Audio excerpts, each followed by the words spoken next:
Sabahul khair ya Ustaz. Sini udah sore.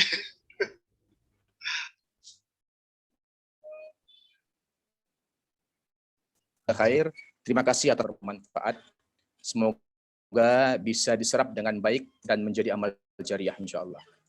Bapak, Ibu, para asatiz dan kawan-kawan semua, acara ini terselenggara oleh Ruhama, yaitu Rumah Belajar Bersama, adalah kelompok belajar mahasiswa dan mahasiswi Indonesia yang ada di Islamabad, Pakistan, kemudian berkolaborasi dengan Jejak Alamgir, yaitu media sejarah dan peradaban Islam di subkontinen India.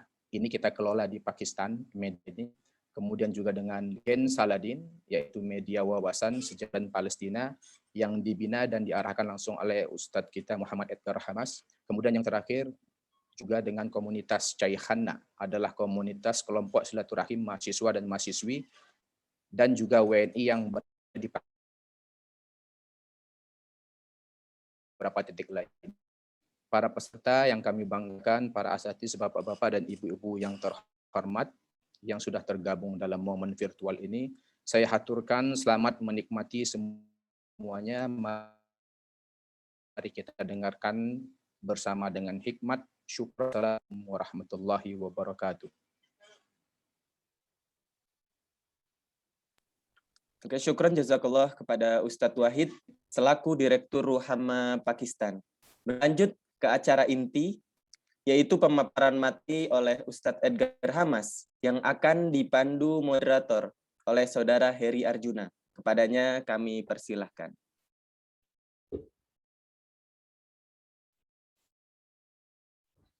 Ya, a'udzubillahi minasyaitonirrajim. Bismillahirrahmanirrahim. Assalamualaikum warahmatullahi wabarakatuh. Teman-teman semua yang dimanapun Anda berada, terima kasih atas partisipasinya dan kesediaannya untuk meluangkan waktu. Alhamdulillah sekarang sudah ada sekitar 67 orang yang hadir di Zoom ini. Tampaknya semua sudah tidak sabar untuk mendengarkan materi pada sore hari ini. Oke, langsung aja sebelum pemateri menyampaikan materinya akan menjelaskan kira-kira kenapa sih kita memilih tema ini dalam tema eskatologinya yang mengatakan nanti pada akhir zaman kita akan memerangi Yahudi. Nah, kemudian muncullah pertanyaan baru, siapa yang dimaksud Yahudi itu?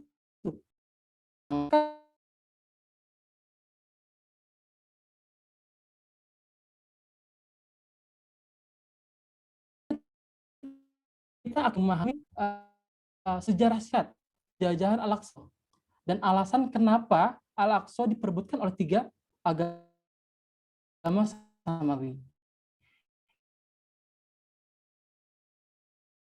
Sejarah tentang Yahudi dan penjajahan di Al-Aqsa, maka kita akan beranjak membahas tentang situasi terkini tentang Palestina, baik dari segi internasional politik dan keadaan sekarang dan sebagainya.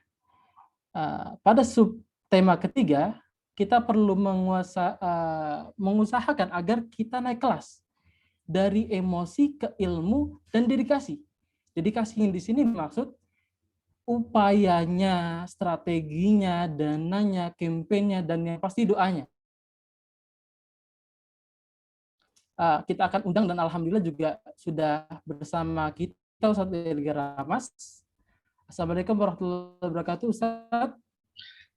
Waalaikumsalam warahmatullahi wabarakatuh. Ya, mohon izin Ustadz untuk mempan secara monggo.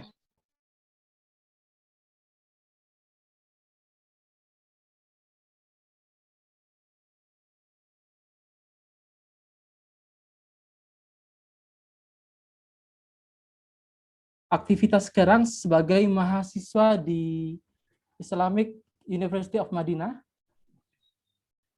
Kemudian beliau pernah mempublikasi 4 karya.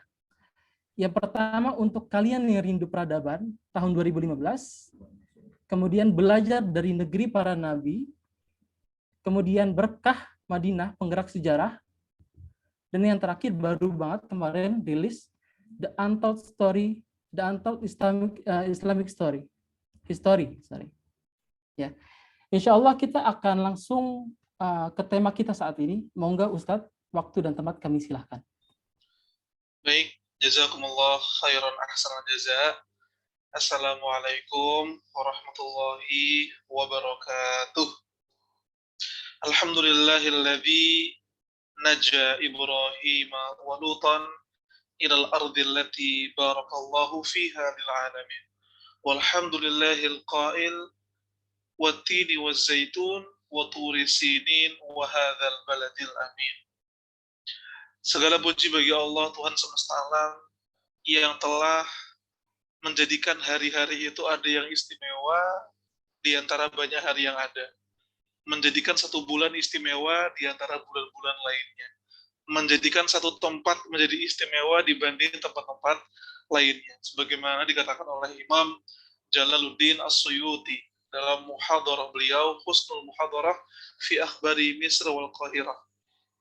Jadi yang namanya hamba Allah itu ada tafawud, ada kayak semacam levelnya. Yang namanya tempat itu ada yang istimewa, ada yang biasa aja. Yang namanya manusia itu ada yang biasa aja, ada yang istimewa. Di antara banyak bumi Allah yang Allah ciptakan untuk kita makmurkan, sahabat-sahabat semuanya, ada beberapa negeri yang secara khusus Allah pilih untuk diistimewakan oleh nabi-nabinya dan oleh baginda Rasulullah Muhammad sallallahu alaihi wasallam. Allahumma shalli wa sallim wa barik alaihi. Jadi di antara bumi ini yang luasnya 150.000 km lebih, panjang sekali ya, luas sekali. Allah memilih beberapa tempatnya menjadi tempat yang istimewa. Ada apa, teman-teman semuanya? Tentu dengan hikmah yang luar biasa. Bisa jadi karena tempat ini adalah tempat yang Allah pilih untuk menyiarkan agamanya. Tempat ini bisa jadi Allah pilih karena di situ letaknya strategis menjadi benteng umat Islam, menjadi tempat bagi umat ini menyelamatkan diri dari fitnah. Kan nanti di akhir zaman Dajjal itu akan berkeliling dunia selama 40 hari. Dan hanya 2 tempat yang enggak dimasuki oleh Dajjal. Dalam beberapa riwayat ada 3 tempat. 2 itu adalah Mekah, Madinah, dan dalam riwayat yang kita masih mencari kesahihannya termasuk Baitul Maqdis. Tidak dimasuki oleh Dajjal. Wallahu a'lam bishawab. Di antara 12 bulan, Allah memilih 1 bulan istimewa, namanya bulan Ramadan. Di antara 30 hari bulan Ramadan, Allah memilih 1 hari istimewa, namanya malam Lailatul Qadar. Jadi, ketika kita membahas hari ini tentang Palestina, kita sedang tidak membahas tempat yang biasa. Kalau di antara kita masih ada yang memahami, habis lihat podcastnya Bang Deddy Corbuzier, kemudian menyimpulkan ini masalah Palestina Israel itu sebenarnya masalah tanah, bukan agama, bukan tentang akidah, ya teman-teman semuanya, saya ingin mengajak teman-teman untuk berdoa dengan doa ini. Doa yang pas banget untuk akhir zaman. Allahumma arinal haqqa haqqa warzuqna ittiba'ah wa arinal batila batila warzuqna ijtinabah. Ya Allah, kami minta tolong agar ditunjukkan bahwa yang benar itu benar dan mampukan kami untuk mengikutinya. Dan tunjukkan bagi kami yang batil itu yang mana dan mampukan kami untuk menjauhinya. Itu penting sekali. Maka sebagaimana tadi kata Ustadz kita, beliau mengatakan sebagai Direktur Ruhama ya, beliau tadi menyampaikan sangat pas sekali karena konflik Palestina ini padahal udah lama ini permasalahan, tapi teman-teman semuanya sekarang kita paham nih, Zionis Israel itu nggak punya tameng lagi. Mereka tuh satu-satunya tameng yang mampu membuat mereka bertahan adalah narasi. Karena senjata udah nggak bisa, mereka udah kalah. Sumber daya juga mereka udah banyak rugi. Satu-satunya yang masih bisa mempertahankan eksistensi Israel hari ini adalah menjaga kepala umat Islam dan kepala umat manusia untuk saling bertikai dengan syubhat-syubhat. Mereka masih memperjuangkan narasi. Nah, maka teman-teman semuanya, kalau kamu mengira teman-teman kita di Palestina kemarin menang atas Israel dan kamu mengira perang ini selesai. Enggak. Perang pemikirannya masih berlanjut dan kita harus level up. Nah, ini kenapa panitia memilih tema level up ini. Agar kita naik kelas dalam membela. Agar kita bisa menjawab syubhat yang ada. Ya, termasuk sejarah Palestina yang secara singkat kalau saya jelaskan dengan panjang, wah teman-teman buku tebal untuk membahas Palestina. Sudah pula tebal dan banyak referensi yang ada, maka saya mencoba untuk mengumpulkannya dan mengkompilasi agar kita semuanya bisa mengelaborasi bersama. Nah, oke, sebelumnya Mas Heri atau Mas Moderator, apakah ini udah terlihat? Saya share screen ya. Ya, sudah Ustaz. Oke. Ya. Kita, kalau saya sih gini teman-teman, tadi kan Mas Heri Arjuna udah memberitahu beberapa subbabnya. Saya akan mencoba untuk mungkin nggak sesuai urutannya, tapi dia akan kayak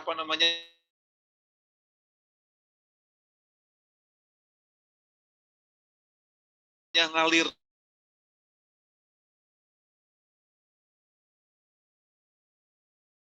gitu loh, sampai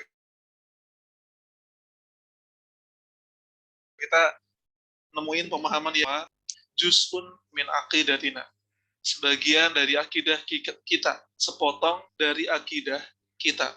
Mengapa? Alasannya ada banyak. Tanah para nabi, kemudian tanah akhir zaman, tanah negeri Islam, tanahnya Masjid Al-Aqsa, dan nanti akan kita bahas satu persatu. Itulah mengapa sejak dulu banyak sekali bangsa-bangsa yang ingin sekali untuk masuk, menggempur, dan merebut Palestina. Ada Zionis yang sekarang lagi benar-benar terjadi dan yang kita lihat dengan mata kepala sendiri adalah Zionis. Sejak tahun 1900, bahkan sebelum itu, 1800-an akhir, Zionis sudah punya manuver politik mereka merencanakan sebuah master plan bagaimana caranya merebut Baitul Maqdis, salah satunya dengan cara halus, apa itu? Datang ke Sultan Abdul Hamid, ya, Theodor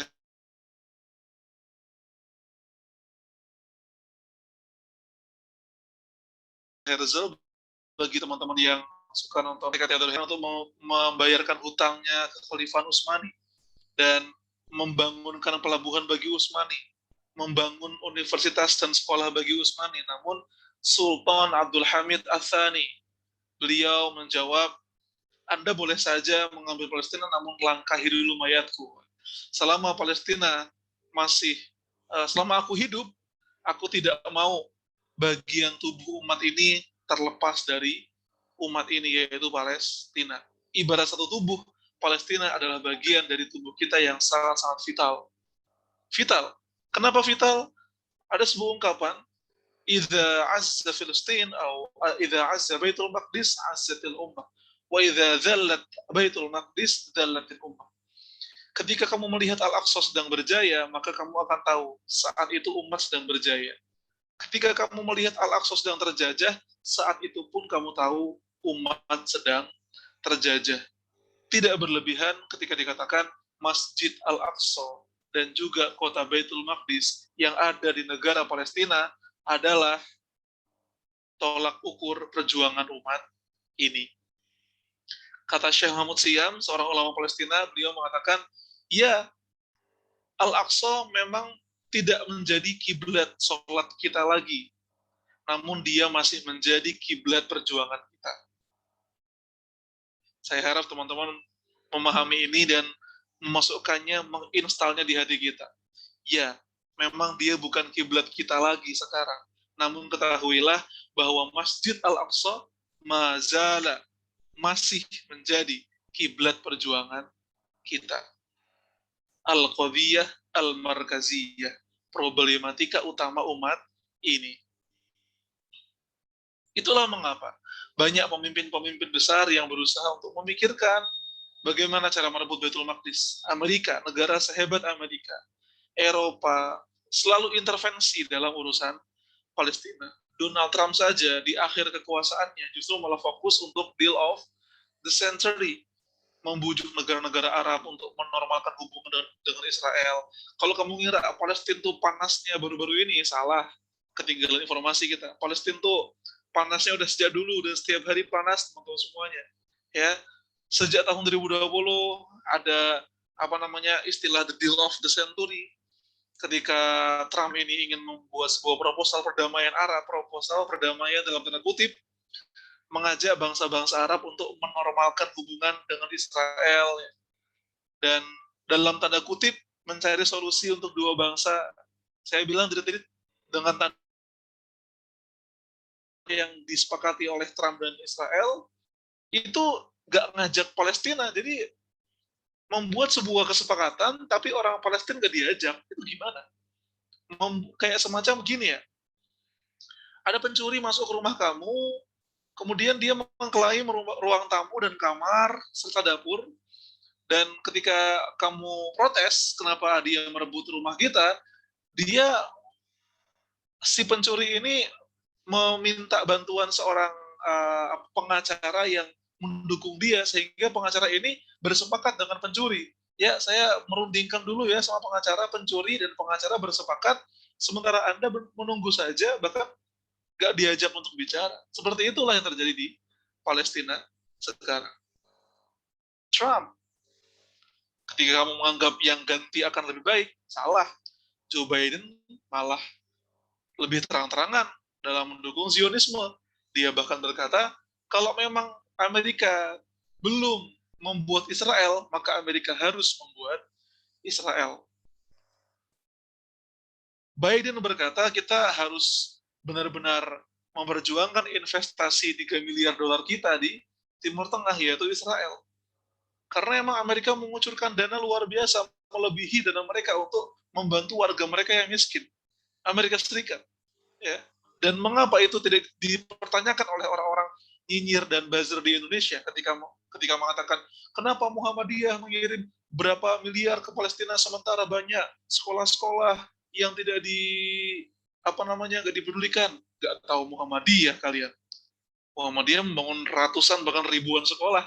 Ini yang nyinyir, yang buzzer nggak pernah keluar rumah kali ya teman-teman semuanya. Nggak pernah keluar rumah, banyak SD Muhammadiyah, SMP Muhammadiyah. Ya Allah ya Rahman. Seperti itu. Kenapa mereka nggak menanyakan hal yang sama pada Amerika Serikat? Mengucurkan dana besar bagi Israel, tapi pemerintahnya sendiri nggak peduli sama rakyatnya. Tuh teman-teman semuanya. Aneh emang. Siapa itu? Ya dunia kita yang kayak gitu. Sejak kemarin 2020 ya sudah menangkap 400 orang. Saat ini ada 170 anak dan remaja di bawah usia 18 tahun masih disekap. Dan kamu tahu kemarin teman-teman, selama 11 hari agresi Zionis di Gaza dan keonaran mereka di Baitul Maqdis, mereka udah menangkap berapa orang? Ada yang mau menebak berapa orang selama 11 hari Zionis berbuat onar? 1.500 semuanya. Dalam 11 hari 1.500. Dan beratus ton bom itu menghancurkan rumah-rumah di Gaza selama 11 hari itu. Memang kalau secara tidak seimbang. Namun teman-teman semuanya, kalau kita mau membahas lebih jauh lagi, pejuang Palestina itu sebenarnya menang besar.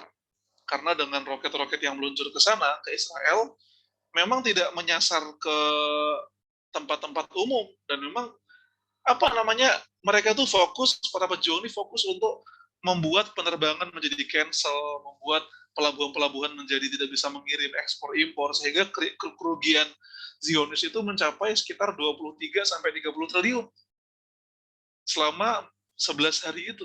Yang menang siapa? Yang menang pejuang. Yang menang Palestina.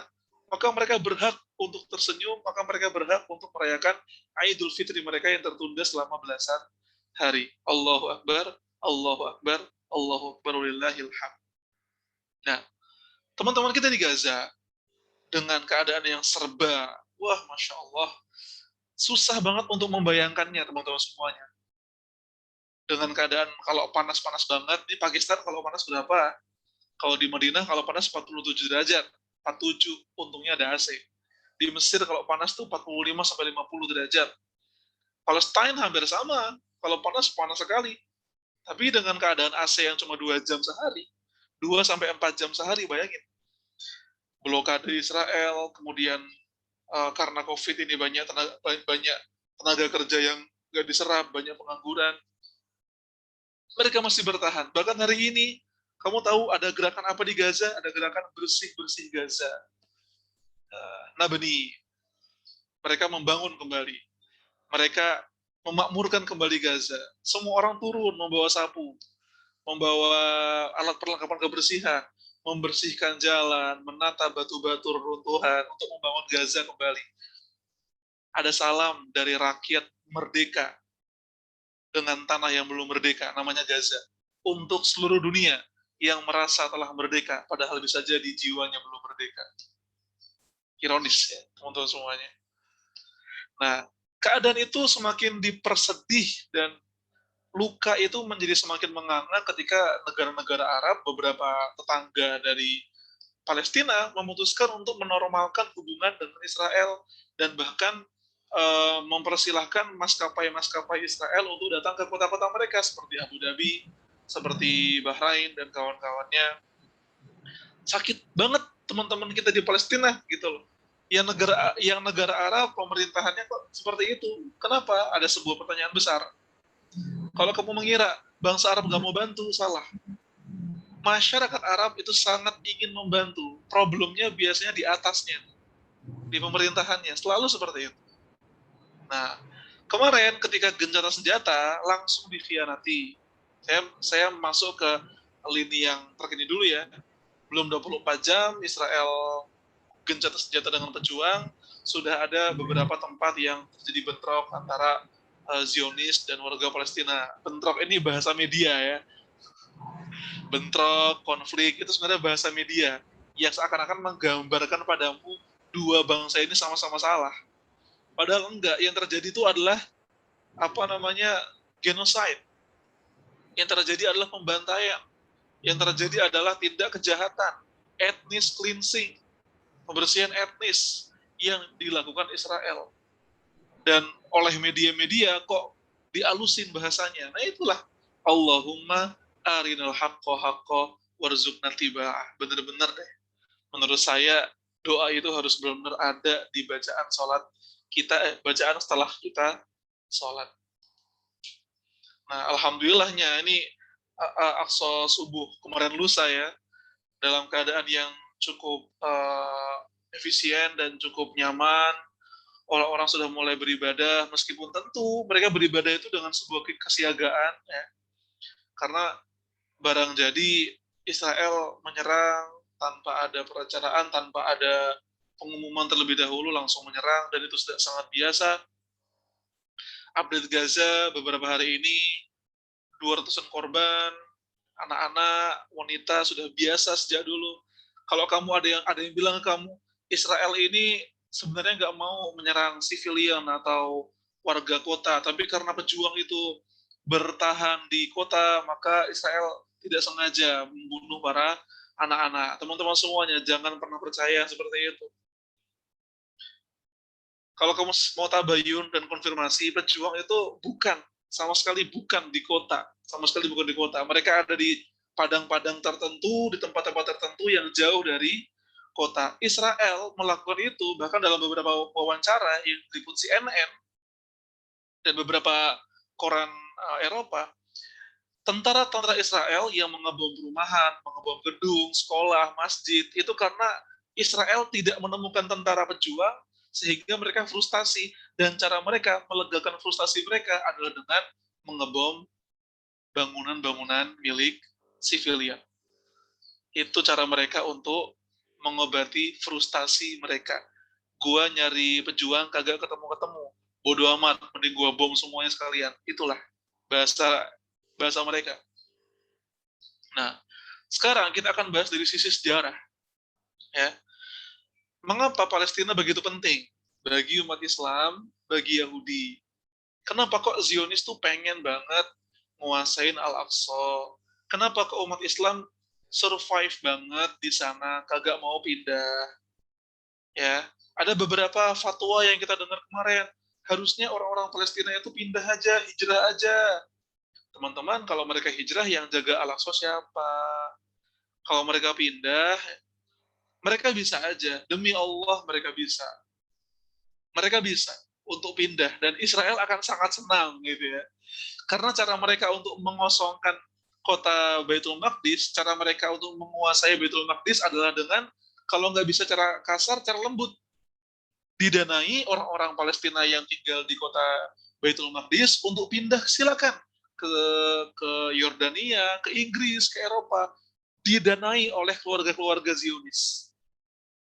Dengan catatan rumah mereka, rumah muslimin yang ada di Palestina, diduduki, ditempati, dan dimukimi oleh orang-orang Zionis. Cara lembut mereka coba, cara kasar mereka coba. Terakhir yang Syahjarah itu tuh cara paksaan. Lagi buka puasa bareng tuh di gang ya, lagi gelar meja, langsung tahu-tahu diserang sama ekstremis Zionis. Biasa, gak kaget. Ya, mereka udah biasa kayak gitu. Nah, saya pengen nanya dulu ke teman-teman semuanya sebelum lanjut. Menurut teman-teman, Masjid Al-Aqsa itu di kota Gaza benar atau salah?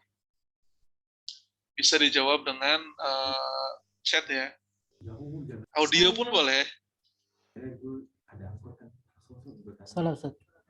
Oke. Jadi Bang MC salah ini. Apakah salah? Iya, jawabannya benar ada di mana teman-teman?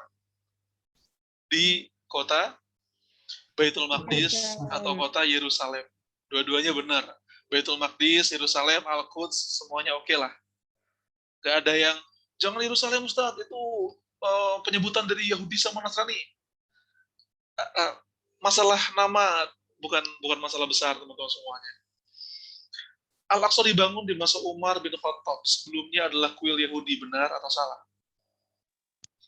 Salah. Salah, Ustaz. Salah ya? Ya benar. Al-Aqsa dibangun siapa? Ada yang tahu Al-Aqsa dibangun oleh siapa? Teman-teman semua. Saya ingin tahu jawaban teman-teman. Kalau memang yang bangun bukan Umar, lalu siapa? Nabi Adam. Ada jawaban Nabi Adam, saya mendengar.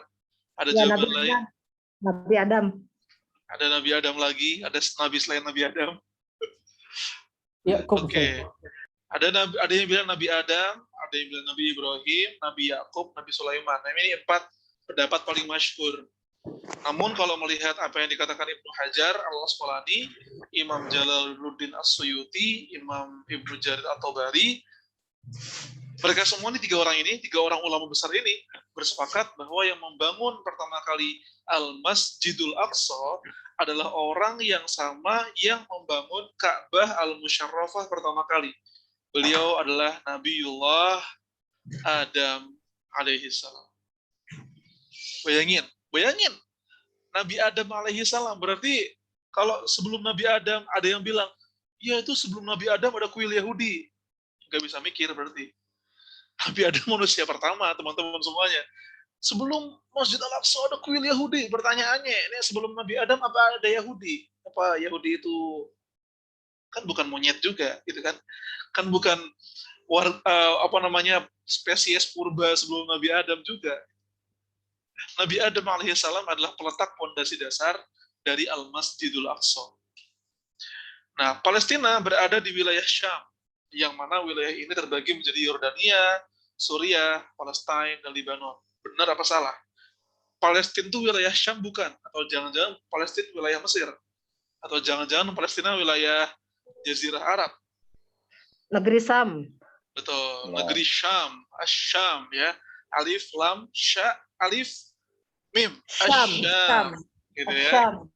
Jangan pakai sin ya, karena kalau pakai sin, Asam itu artinya ngeri, artinya racun.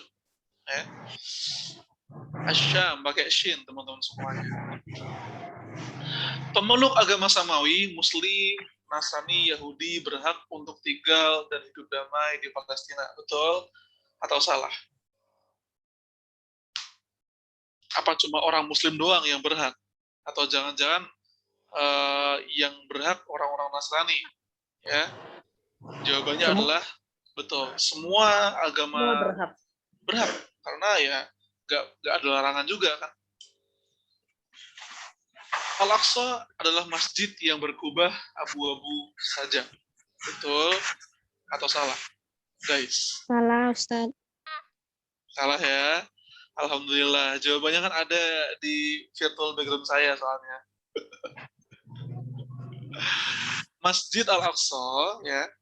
Dengan kita mengetahui bangunan-bangunan di Masjid Al-Aqsa akan menjadi jalan buat kamu, jalan buat teman-teman memahami peritilan atau mozaik sejarah dari Al-Aqsa. Al-Aqsa itu adalah nama untuk semua bangunan masjid yang ada di dalam dinding. Ada yang hafal? Ada yang bisa ngulangin apa yang saya katakan? Apa itu Al-Aqsa? Al-Aqsa adalah ismun li jami'il masjid dakhilas sur. Nama untuk semua masjid yang ada di dalam dinding. Jadi Al-Aqsa itu komplek. Dan di dalam komplek itu ada 7 bangunan masjid. Bahkan ada yang mengatakan 8. Nah, yang jadi tempat untuk imam itu biasanya di Jami Al-Qibli nomor 1 yang warna abu-abu. Yang jadi tempat dan simbolnya Al-Aqsa biasanya yang warna emas, Qubatus Sokhron. Kenapa Ustadz? Ada yang nanya mungkin, kenapa udah bangun Al-Qibli kok bangun yang kubah emas? Kenapa nggak satu aja? Teman-teman ya, yang namanya Al-Aqsa itu kan karena dia tuh sebagian besarnya tidak berbangunan, tidak beratap. Kamu tahu nggak, dari nomor 1 sampai nomor 7 itu yang bangun orang yang berbeda semua, teman-teman. Kalau kamu ngira semuanya dibangun di satu zaman, kamu salah besar. Yang nomor 1 mulai dibangun di masa Umar bin Khattab, kemudian diluaskan di masa Umayyah. Nomor 2 dibangun di masa Abdul Malik bin Marwan. Nomor 3 dibangun di masa Umayyah. Nomor 4 juga di masa Umayyah. Nomor 5, 6, 7 dipugar terus direkonstruksi di masa Umayyah, Mamalik, Utsmaniyah.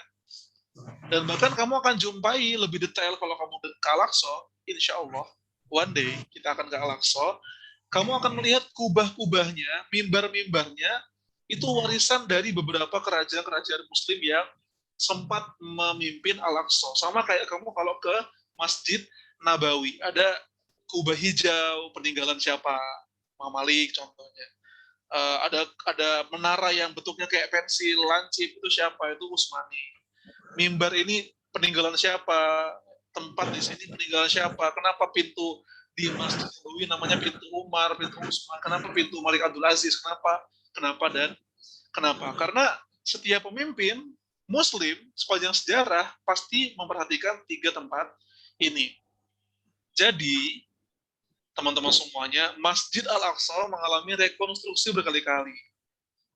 Dan dia dibangun sejak Nabi Allah Adam alaihi salam. Sejak awal dia merupakan tanah bagi tauhid pada Allah Subhanahu wa taala.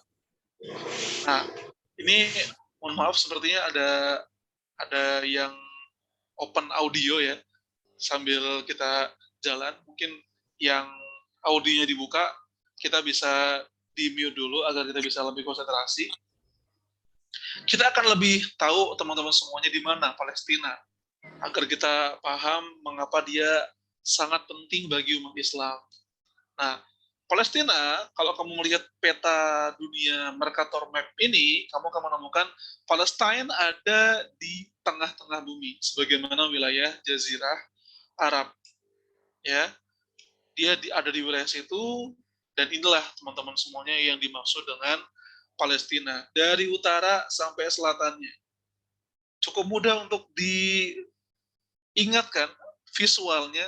Kalau kamu membayangkan Palestina, apa yang kamu bayangkan? Sebuah belati, kira-kira ya. Sebuah belati kecil, itu yang orang-orang pertama kali pikirkan tentang Palestina. Nah, Palestina, teman-teman semuanya, merupakan tempat yang strategis sekali. Meskipun dia sama Indonesia itu gedean Indonesia kemana-mana, jangankan sama Indonesia, sama Jawa aja gedean Jawa. Jangankan sama Jawa Barat aja gedean Jawa Barat. Beneran, Palestina itu cuma 2/3 Jawa Barat. Dan Gaza itu cuma setengah dari DKI Jakarta. Biar kamu tahu nih, dia itu kecil, dia itu tidak besar secara size, tapi secara makanah, kedudukan, dan secara unsur geopolitik adalah wilayah yang diperebutkan oleh banyak sekali bangsa. Sampai-sampai Dr. Musli Abdul Karim pernah mengatakan bahwa Palestina adalah Ummul Ma'arik. Palestina adalah induk dari banyak sekali peperangan. Kenapa? Syekh Ali Muhammad Mukbil, Ketua Ikatan Ulama Palestina di Yaman, beliau pernah mengatakan, Man hakama Filistin hakamat dunia. Siapa yang memimpin Palestina akan memimpin dunia. Karena letaknya satu, yang strategis, dua, kedudukan geopolitiknya dan agamanya yang begitu mulia, dan yang ketiga, dia ada persis di tengah dunia. Nah, ini dia. Dia dekat ke Asia, dekat ke Afrika, dekat ke Eropa. Dekat dengan Laut Merah, dekat juga dengan Laut Tengah. Benar-benar dah asli teman-teman semuanya. Makanya pelabuhan-pelabuhan Palestina itu kalau merdeka kaya raya. Beneran, makanya bandara Palestina kalau udah merdeka itu beneran kaya. Karena dia akan menjadi tempat yang sangat-sangat cocok untuk transit banyak negara. Karena pelabuhan-pelabuhannya akan sangat cocok untuk menjadi transit sebelum masuk ke terusan Suez atau ketika keluar dari terusan Suez. Semua orang menyadari itu sejak zaman dulu bahkan. Makanya Romawi Persia sampai perang selama 600 tahun demi memperebutkan Palestina. Bayangin, Romawi sama Persia sampai perang 6 abad teman-teman untuk memperebutkan Palestina, dan ternyata yang menang siapa teman-teman? Di akhirnya bukan Romawi dan juga bukan Persia, ya siapa yang menang? Al-Khulafa Ar-Rasyidin. Umar bin Khattab dan generasi sahabat mengalahkan Romawi di perang Yarmouk, dan itu di Palestina, mengalahkan perang Qadisiyah melawan Persia. Dan dari dua pertemuan besar itu, generasi sahabat membebaskan tanah Palestina. Begitu teman-teman semuanya. Nah, ini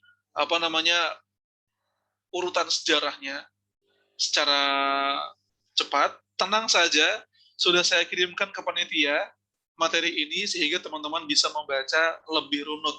Karena kalau saya fokus ke sejarah, tidak akan sesuai dengan tema, karena tema kita itu adalah level up.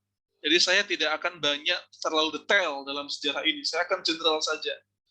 Karena panjang banget emang teman-teman semuanya, dan setiap detailnya sangat berharga.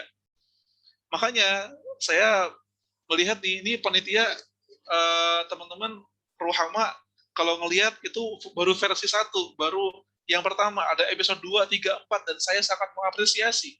Karena membela Palestina tidak hanya sekali. Dan waktunya, timingnya tepat. Ketika orang-orang mulai melupakan Palestina, justru teman-teman yang ada di Ruhama, sejak Alamgir, mampu mengangkat ini lagi, supaya kita level up. Wih, ya kan? Mantap ya? Itulah, tepuk tangan. Allahu Akbar, takbir buat teman-teman Pakistan. Bener, ini jujur ya, nggak subjektif, ini objektif gitu. Nah, teman-teman lihat di sini, begitu banyak kejadian penting yang terjadi di sejarah Palestina. Namun tidak hanya sejarah, ya. Hari ini sangat penting, masa depan pun sangat penting. Sampai-sampai ada yang tahu, ada yang pernah dengar namanya Khalid Mish'al. Ini pemimpin perjuangan di Palestina. Beliau pernah berkata, Innal Quds madhina wa hadiruna wa mustaqbalna. Sesungguhnya kota Al-Quds itu adalah bagian dari sejarah umat ini, realitas kekinian dari umat ini, dan masa depan bagi umat ini. Nah, sekarang saya akan membahas sejarah yang general tentang Yahudi. Nah, singkatnya teman-teman bisa membaca di surat Al-A'raf dan di surat Al-Maidah. Nah, itu dia kalau mau membaca langsung ke sumber primer kita untuk mengenal Yahudi. Dan untuk mengenal sifat Yahudi, kamu bisa membaca di surat Al-Hasyr. sifat Yahudi bisa kamu baca di Al-Hasyr, kisah mengapa Yahudi diusir dan diharamkan dari Palestina bisa kamu lihat di surat Al-A'raf dan surat Al-An'am. Nah, Bani Israel itu adalah keturunan Nabi Yakub alaihi salam. Ada di antara mereka yang orang soleh, diangkat Allah jadi nabi, ada yang zalim dan bahkan menjadi durhaka. Nah, namun secara umum di Al-Quran Allah itu lebih banyak menyanjung dan memuliakan Bani Israel.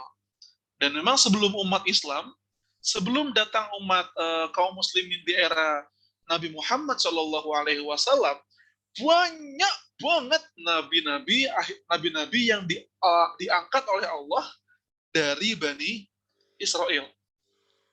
Coba sambil kita jalan teman-teman, mungkin ada yang mau menyebut nama-nama nabi itu siapa saja yang dari Bani Israel.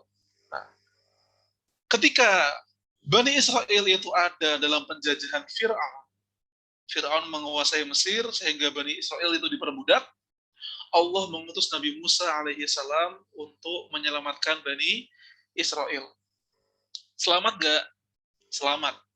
Ya, Allah membelah lautan, menyelamatkan Nabi Musa dan Bani Israel. Kemudian, teman-teman semuanya, masalah muncul kemudian. Apa tuh masalahnya?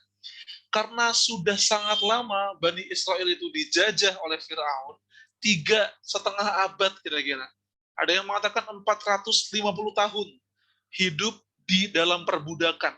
Jadi mental perbudakan itu sudah sangat menempel di benak orang-orang Bani Israel. Karena 4,5 abad itu diperbudak oleh Fir'aun dan orang-orang Mesir asli. Sehingga ketika mereka itu selamat dari kejaran Fir'aun, mereka belum memiliki mental manusia yang merdeka. Mereka masih pengecut. Mereka tidak bisa berpikir dengan jernih. Sehingga ketika mereka baru jadi diselamatkan oleh Allah, apa yang diminta Bani Israel pertama kali kepada Nabi Musa? Mereka mengatakan, wahai Nabi Musa, ij'al lana ilahan kama lahum alihah. Buatkan kami berhala. Buatkan kami patung agar kami bisa menyembah patung seperti bangsa yang kami lihat. Nah, sejak awal Bani Israel itu sudah memiliki indikasi apa ya? Mencampurkan antara ajaran tauhid dengan ajaran-ajaran pagan. Tahu-tahu teman-teman pagan tuh. Pagan tuh penyembahan setan, penyembahan dewa-dewa kuno. Itu ya. Mereka bahkan membuat patung lembu oleh Samiri yang kemudian membuat Nabi Musa marah. Kemudian mereka banyak sekali tidak mendengar apa kata Nabi Musa, banyak berselisih ketika Nabi Musa memerintahkan sesuatu, mereka banyak menyanggah, mereka banyak menolak. Mental karena mereka nggak biasa untuk diajak dialog, mereka biasa dipecut, mereka biasa untuk diperintah dengan cara perbudakan, mereka nggak bisa berpikir sebagai orang merdeka. Puncaknya ketika Nabi Musa menyuruh mereka, dan ini perintah Allah, udkhulu al-ardul muqaddasah, masuk ke Palestina, bebaskan Palestina. Hayo kita baru selamat dari Fir'aun, mari kita bebaskan Palestina. Apa kata mereka? Kami nggak mau. Idhab anta wa rabbuka faqatila. Itu dalam Al-Maidah ayat 21-26. Berangkatlah kamu dengan Tuhanmu berdua saja, kami di sini menunggu. Kalau udah menang ya kabari saja kami. Gak mau perang mereka, gak mau melawan, gak mau struggle, gak mau berjuang. Sehingga Allah haramkan tanah Palestina buat mereka. Nah, tapi teman-teman, kata-kata Allah haramkan tanah Palestina buat mereka tidak ada dalam kamus sejarah Yahudi sekarang. Mereka masih mengira Palestine dulu sampai sekarang adalah tanah yang dijanjikan Tuhan buat mereka, the promised land. Padahal dalam Al-Quran, jernih sekali ketika Allah mengatakan فَإِنَّهَا مُحَرَّمَةٌ عَلَيْهِمْ. Allah mengharamkan Palestina untuk mereka. Karena sebab kepengecutan mereka, karena bukan keangkuhan ya, bukan angkuh. Karena mereka mental gak mau berjuang. Sehingga Allah haramkan Palestina buat mereka. Padahal kalau mereka mau untuk berjuang, pasti Allah menangkan. Karena sudah janji Allah. Tapi udah dikasih janji Allah, mereka gak mau berjuang. Nah, generasi ini kemudian berganti. Generasi pengecut ini Allah hukum tersesat di padang Tih selama 40 tahun. Berganti generasi baru, generasi sebada Nabi Musa alaihissalam. Nabi Musa wafat, Nabi Harun wafat, diganti oleh Nabi yang meneruskan estafet kepemimpinan Nabi Musa, namanya Nabi Yusha bin Nun. Nabi Yusha ini alhamdulillah berhasil mendidik Bani Israel, karena ini generasi baru, generasi yang tidak pengecut, yang tidak penakut, yang beriman pada Allah, yang bertakwa dan beribadah pada Allah. Ini Bani Israel yang beriman. Ini umat Islam nih. Ini umat Islam, teman-teman semuanya. Bani Israel, dan mereka Allah berikan kemenangan membebaskan kota Jericho. Dan kemudian generasi berganti, muncul kemudian Nabi Daud, Nabi Sulaiman menuntaskan pembebasan Palestina kota demi kota. Puncaknya Bani Israel dengan keimanan yang kokoh pada Allah Subhanahu wa taala dipimpin oleh seorang raja yang seorang nabi, yaitu Nabi Sulaiman alaihi salam, memimpin Palestina dengan tauhid kepada Allah. Dengan iman kepada Allah. Itu syaratnya tuh teman-teman. Syaratnya. Pertanyaannya, apa yang terjadi setelah Nabi Sulaiman wafat? Itu dia problemnya. Setelah Nabi Sulaiman wafat, kaum Yahudi, Bani Israel itu mulai terpecah-pecah. Menjadi dua kerajaan, kerajaan Israel dan kerajaan Yahuda. Kerajaan Israel dan kerajaan Yahuda. Semuanya sesat. Mengganti kitab Taurat, kemudian mengganti-ganti syariat, menentang Allah, mengejek Allah, membunuh para nabi, bayangin. Kriminalitas mereka menjadi-jadi sebada Nabi Sulaiman wafat itu. Sehingga Allah hukum mereka dengan apa? Serangan kerajaan-kerajaan asing ke Palestina yang membuat Yahudi tersebar ke seluruh penjuru dunia. Itu teman-teman semuanya. Makanya dari zaman dulu sampai akhirnya tahun 1917, Yahudi itu tersebar kemana-mana di dunia. Di Rusia kamu bisa nemuin, di Spanyol kamu nemuin Yahudi, di Afrika ada Yahudi, di Amerika ada Yahudi, di Indonesia, nggak tahu di Indonesia. Mungkin ada Zionis Pesek namanya, tapi bukan Yahudi. Namanya Zionis Pesek. Mereka bukan Zionis, tapi mendukung Zionis. Nah, muncul kemudian singkat cerita ideologi bernama Zionisme. Zion itu nama bukit yang ada di Palestina. Zionisme adalah sebuah gerakan politik yang digagas oleh seorang jurnalis Yahudi Hongaria, Austro-Hongaria, Theodor Herzl, yang tadi saya bilang ketemu sama Sultan Abdul Hamid. Untuk apa? Mengumpulkan semua bangsa Yahudi dan membangun Der Judenstaat, negara Yahudi.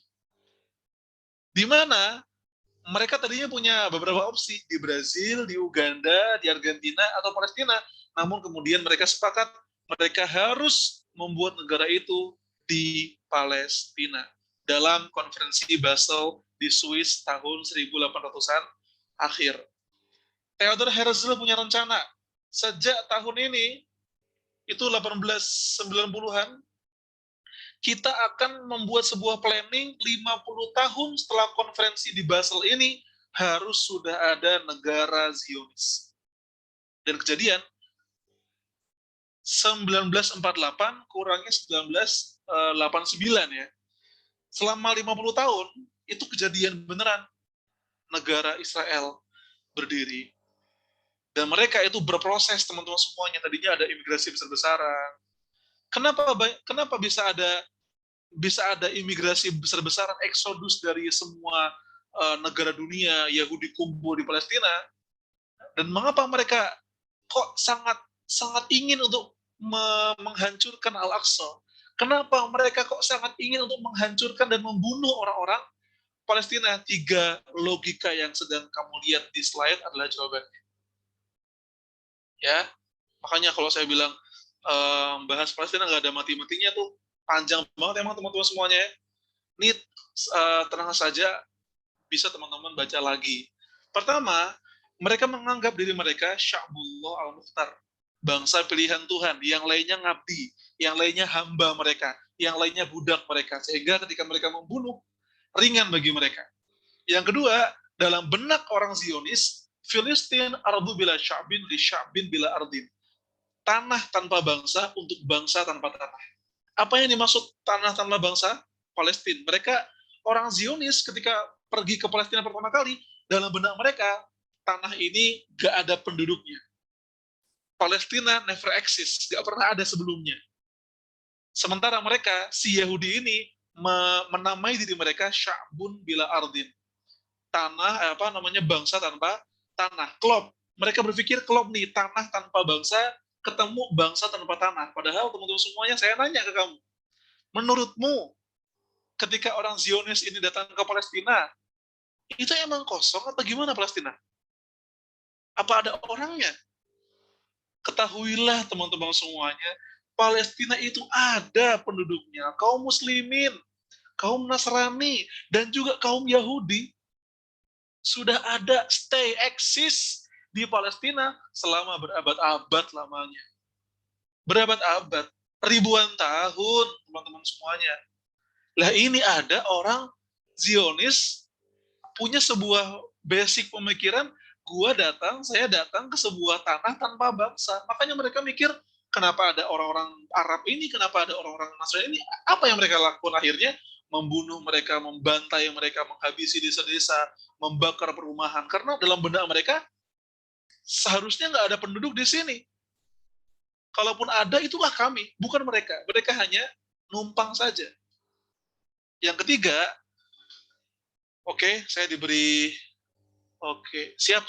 Terima kasih Mas MC, Mas Arjuna. Dalam benak mereka, gak bisa kita rebut Palestina secara sejati kalau belum merebut Al-Quds. Israel berdiri 48, tapi baru merebut Al-Aqsa tahun 67. Jadi ada waktu yang teman-teman semuanya berproses mereka itu. 48 mereka berdiri, 67 mereka merebut Al-Aqsa, dan kemudian ada agenda pembakaran Masjid Al-Aqsa. Al-Aqsa pernah dibakar, teman-teman semuanya, cek di postingan Saladin. Dan tidak ada artinya Yerusalem kalau kita belum membangun Haikal. Tujuan akhir mereka adalah untuk menghancurkan Al-Aqsa dan membangun kuil Sulaiman. Kuil Yahudi yang mereka anggap sebagai kuil untuk menyembah Tuhan mereka. Itu logika orang-orang Zionis yang membahayakan Palestina dan umat manusia. Kalau kamu ketemu seorang Yahudi, apalagi yang berpaham Zionis, dia nggak akan menganggap kamu sebagai manusia setara dengan kamu. Kamu akan dianggap sebagai bangsa yang nomor sekian bagi dia. Makanya bagi orang-orang Zionis, memperkosa perempuan selain Yahudi itu sangat gampang bagi mereka. Tidak merasa berdosa, karena mereka merasa wanita-wanita selain Yahudi ini memang disediakan Tuhan buat kami. Wah, parah kan? Parah teman-teman semuanya. Bayangkan itu terjadi pada ibu kita, pada saudari kita, pada adik perempuan kita. Ketika mereka Zionis datang ke rumah kita, kemudian dengan pemahaman seperti itu, kami bangsa pilihan Tuhan, kalian budak kami, kalian diutus Tuhan untuk memuaskan kami. Wah, ya Allah ya Rahman. La haula wala quwwata illa billah. Nah, itu dari perspektif Yahudi. Sekarang saya akan bahas, teman-teman semuanya, mengapa teman-teman kita di Palestina itu survive betul mempertahankan Masjid Al-Aqsa. Nah, jawaban seorang ibu ini akan menggambarkan pada kita pemahaman yang dalam sekali. Sebab debu fi sahatil Aqsa, di pelataran Masjid Al-Aqsa, lebih mahal dari darah dan jiwa kami.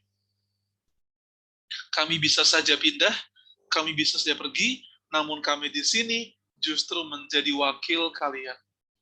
Kami di sini, kata ibu-ibu ini, kata orang Palestina, menjadi duta kalian. Menjadi delegasi umat Islam untuk menjaga setiap jengkal Al-Aqsa. Kalau kami pergi, maka dosa besar akan ada di setiap pundak kaum muslimin. Karena menjaga Masjid Al-Aqsa adalah amanah dari Rasulullah Muhammad Sallallahu Alaihi Wasallam, amanah dari Umar bin Khattab, amanah dari Sultan Salahuddin Al-Ayyubi. Bisa-bisanya umat ini mengkhianati amanat itu. Maka mereka tidak pernah mendefinisikan diri mereka sebagai korban perang, tidak pernah. Mereka menggambarkan diri mereka kepada kita sebagai duta, wakil yang bertahan di garis depan. Dan mereka tidak pernah mendefinisikan kita sebagai penonton, nggak pernah. Mereka mengharap kita sebagai barisan pasukan di baris tengah sampai belakang yang tetap mensupport pasukan di garis depan, teman-teman semuanya. Kau harus tahu itu. Jangan mengira kita yang di sini itu nggak ada progresnya, nggak bisa ngelakuin apa-apa, salah besar. Bisu dan diammu adalah pesta untuk kedoliman. Tidak pedulinya kamu akan Palestina membuat saudara kita di sana terkhianati. Kami di sini berjuang mewakili kamu. Kamu yang di negeri lain nggak peduli sama kami. Sakit hati. Namun teman-teman, mereka sudah sampai ke sebuah next level of fighting. Mereka udah bodo amat dengan apa kata manusia. Mereka udah bodo amat dengan syubhat yang dunia bilang tentang mereka. Karena mereka berjuang untuk Allah, bukan untuk kalian. Mereka berjuang untuk Allah, bukan demi kata-kata kalimat ujian kita. Gak pernah mereka mikir itu. Sudah bodo amat. Sudah bodo amat. Mereka bukan lagi disakiti dengan kata-kata. Mereka disakiti dengan kehilangan orang-orang yang mereka cintai. Rumah mereka yang hancur. Ibu yang mereka tinggalkan. Ayah yang dipenjara. Dan saudara yang mereka kehilangan. Oh, teman-teman semuanya. Sekarang, kenyataannya Al-Aqsa tidak sepenuhnya 24 jam dalam pengawasan kaum muslimin. Zionis seringkali, teman-teman semuanya, dan bahkan tahun-tahun ini mulai berani menonaktifkan Al-Aqsa selama 24 jam. Berani, mereka udah berani. Karena apa? Semakin umat Islam nggak speak up dan nggak berisik mikir Palestina, Yahudi, Zionis akan semakin leluasa untuk membumi hanguskan Al-Aqsa. Maka teman-teman semuanya, kalau kamu nanya ke saya, apakah Zionis itu takut dengan Zoom meeting teman-teman Pakistan hari ini? Jujur, saya mewakili mereka. Mereka takut.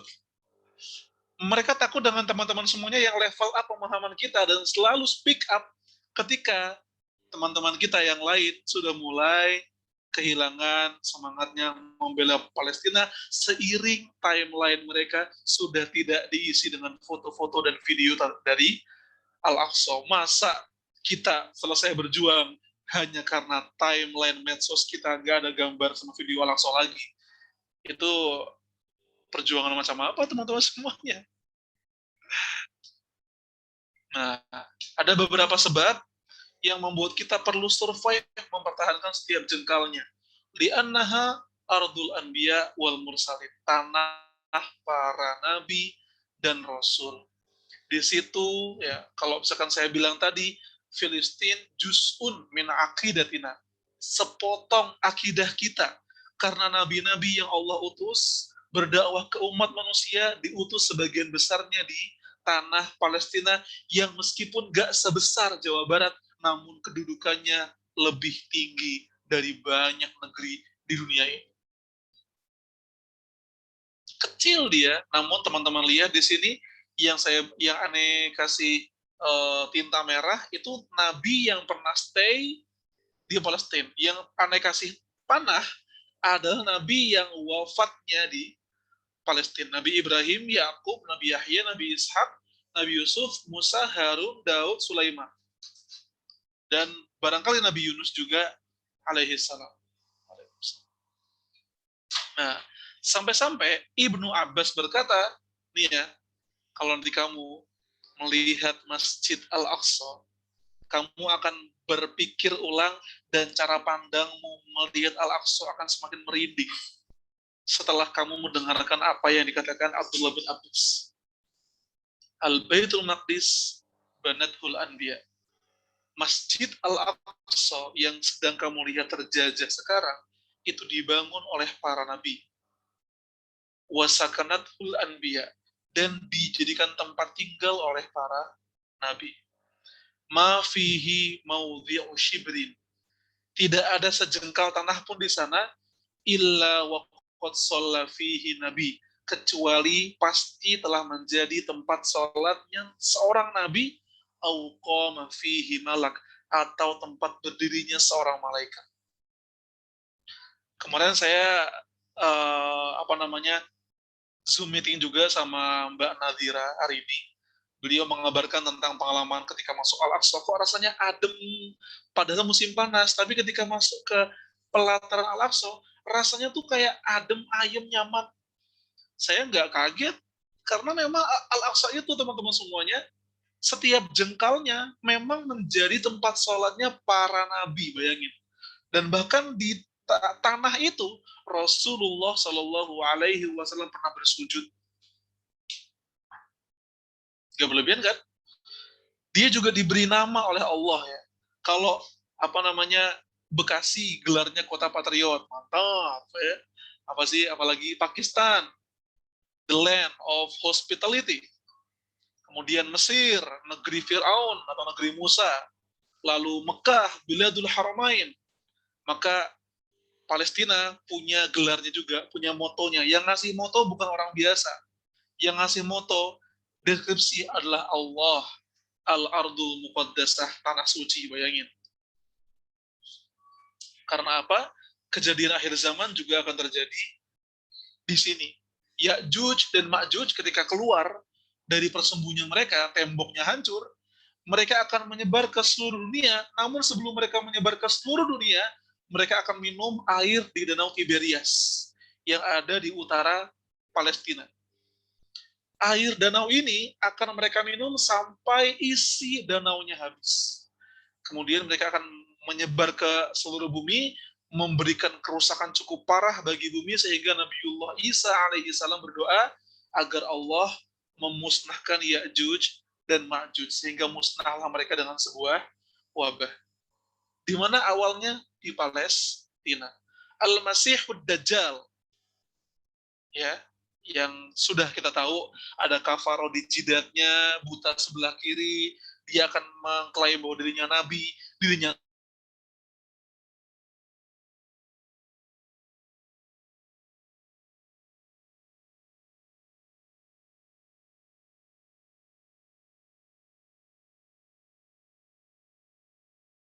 Tuhan.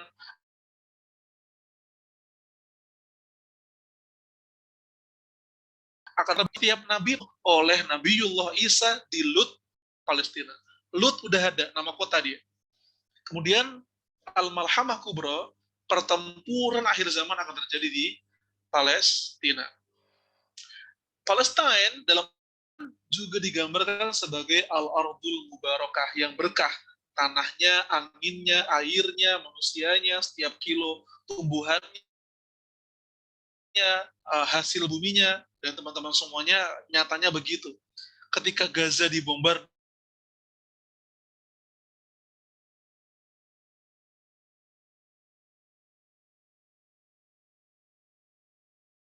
kamu lihat kurma-kurma di Gaza atau hasil sayur mayur di Gaza, itu kok seger-seger lihatnya, asli. Coba aja googling. Atau kamu lihat postingan Bang Onim. Karena berkahnya kerasa. Berkahnya kerasa.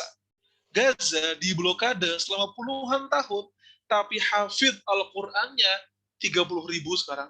Lebih. Padahal diblokade. Padahal kalau panas kepanasan, kalau dingin kedinginan, kalau dibombardir rumahnya hancur, tapi bisa fokus hafal Quran. Itu apa coba kalau bukan berkah? Ya enggak? Ardul Masjidil Aqsa wal Isra wal Mi'raj. Negeri tempat Rasul Isra Mi'raj. Di sini teman-teman semuanya, Nabi kita Muhammad mengadakan perjalanan Isra Mi'raj, dan beliau juga sholat di situ sebelum naik ke langit. Oleh para ulama dikatakan ketika Rasul sholat di Masjid Al-Aqsa, beliau mengimami seluruh Nabi dan Rasul yang jumlahnya adalah 124.000. Bayangkan, di tanah itu, di masjid itu, di komplek itu, Nabi kita mengimami semua Nabi dan Rasul. Sebagaimana dikabarkan oleh hadis-hadis, riwayat Imam Ahmad, dari Bukhari dan juga Muslim. Nah, Palestina juga disebut sebagai Ardul Islam, negeri Islam. Sejak awal dia memang identik dengan dakwah, dengan ibadah. Ibunda Maryam, ibunya Nabi Isa adalah pemakmur Masjid Al-Aqsa. Nabi Zakaria adalah takmirnya Masjid Al-Aqsa. Nabi Sulaiman adalah arsitek pembangun dan perluasan Masjid Al-Aqsa. Nabi Ibrahim adalah orang yang juga meninggikan fondasi Masjid Al-Aqsa. Ratu Bilqis ketika masuk ke Palestina dan bertemu Sulaiman, beliau berkata, Inni dzalamtu nafsi wa aslamtu ma'a Sulaiman. Ya Allah, aku zalim pada diriku sendiri dan aku memutuskan untuk masuk Islam bersama Sulaiman kepada Allah. Penguasa Yaman itu, penguasa Sabah itu memutuskan untuk masuk Islam. Di mana? Palestina. Nah, nih, secara historis dia memang negeri Islam lebih lama dibanding ketika orang mengatakan dia negeri Bani Israel. Karena kaum muslimin serta bangsa Arab itu bermukim di Palestina sudah 2445 tahun. Sedangkan Bani Israel cuma 455 tahun. Mubarakah lil alamin, berkahnya untuk seluruh dunia. Ini Allah Subhanahu wa taala berfirmankan ketika Allah menyelamatkan Nabi Nuh dan Nabi Lut dan Nabi Ibrahim ke sebuah tanah bernama Palestina. Allah menggambarkan allati barakna fiha lil alamin. Berkah Palestina gak untuk orang Palestina doang, tapi lil alamin, untuk seluruh alam. Makanya benar ketika dibilang ketika Palestina berjaya, umat berjaya. Ketika Palestina terjajah, umat sedang terjajah. Karena dia seperti tolak ukur dan parameter kebaikan umat. Seperti inilah kira-kira gambarannya. Yerusalem atau Baitul Maqdis ada di tengah. Sementara dia dikelilingi oleh benua-benua besar, Eropa, Asia, dan Afrika. Yang terakhir, menurut umat Islam, dalam konsep akidah kita, Palestina ternyata menjadi salah satu sumpah Allah yang terbentang dalam Al-Quran. Ketika Allah berfirman, Wattini wazzaitun, demi buah tin dan zaitun. Coba teman-teman yang bisa bahasa Arab cek sendiri apa yang dikatakan Ibnu Katsir, At-Tabari, Al-Qurtubi mengenai maksud dari buah tin dan zaitun. Konteksnya Allah tuh sebenarnya bukan bersumpah dengan buah tin dan zaitun, melainkan Allah bersumpah dengan negeri tempat buah tin dan zaitun ada. Di mana dia? Palestina, teman-teman semuanya. Allah bersumpah dengan Palestina. Dan teman-teman yang belajar Quran pasti paham, Allah itu tidak pernah bersumpah kecuali dengan sesuatu yang besar dan hebat. Seperti matahari, malam, bintang, rotasi tata surya, dan juga di sini dengan Palestina, dengan kota Mekah. Nah, terakhir, bagaimana kita kemudian level up pemahaman kita dan menjadi generasi yang siap untuk membebaskan Palestina? Ada 4 cara yang saya tidak iseng dan improvisasi. Saya runcingkan 4 level ini, 4 tahap ini, 4 cara ini, dan 4 fakta ini dari sejarah hidup Salahuddin Al-Ayyubi sebagai pembebas Masjid Al-Aqsa. Nah, apa tuh teman-teman semuanya yang dirahmati Allah? Waktu saya tinggal 7 menit lagi, insya Allah pas. Pertama,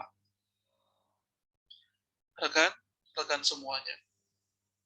Seorang ulama mengatakan, Jilul Quran lil Aqsa unwan. Itu cantik banget kalau apal bahasa Arabnya bagus. Jilul Quran lil Aqsa unwan. Hanya generasi Al-Quran yang akan punya alamat untuk membebaskan Masjid Al-Aqsa. Jadi kayak semacam, misalnya ya, pembebasan Al-Aqsa itu kayak sebuah kode, sebuah challenge yang